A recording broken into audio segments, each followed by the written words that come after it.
President William Ruto says the country is inching closer to becoming food secure, with an additional 18 million bags of maize as a direct result of issuing subsidized fertilizer to farmers.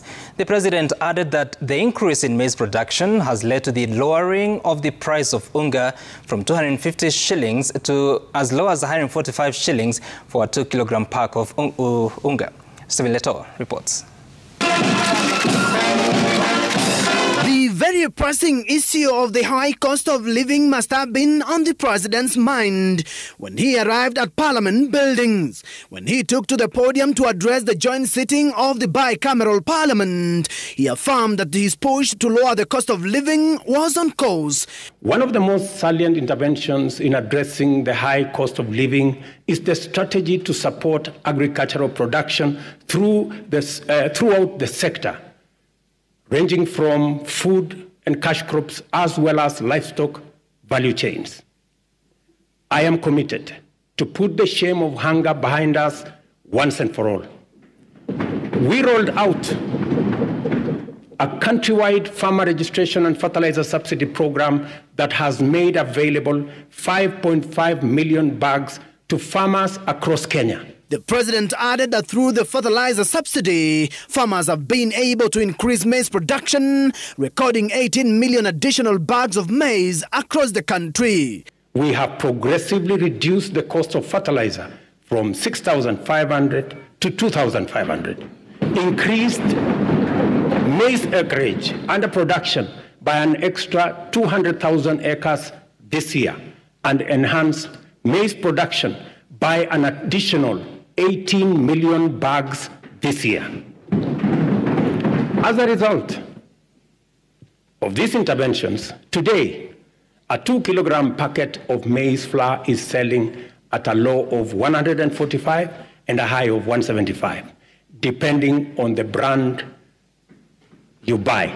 With the country in El Nino season, the president announced the establishment of maize drying machines to save farmers from losses. The National Cereals and Produce Board shall provide a subsidy maize drying service to farmers at a fixed cost, as was announced by the Minister, of Kenya shillings 70 per bag, which is a significant improvement from the previous rate of Kenya shillings 350 per bag. To boost dairy farming, the head of state told Parliament that his administration is mapping the country to ensure coolers are supplied where needed, to ensure farmers are paid based on milk quality, to boost their income and enjoy global market access.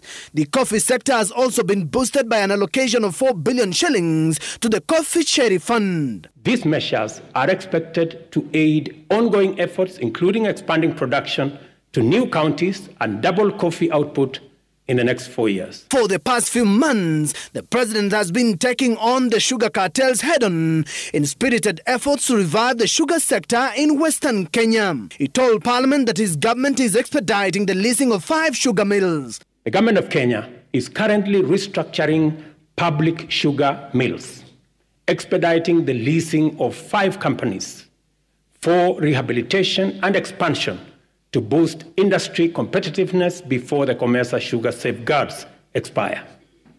The objective includes creating a competitive sector, raising farmer incomes, and enhancing productivity. MPs will from next week debate the president's speech. In his second State of the Nation address, President William Ruto has paid keen attention on agriculture, terming it as a backbone of the country's economy. The head of state told the joint sitting of Parliament that the bicameral chambers will use the budgets to push for more allocations in the agricultural sector to ensure that there is continuous subsidy in fertilizer to boost farmers' fortunes. Stephen Leto, Citizen TV, Parliament Buildings, Nairobi.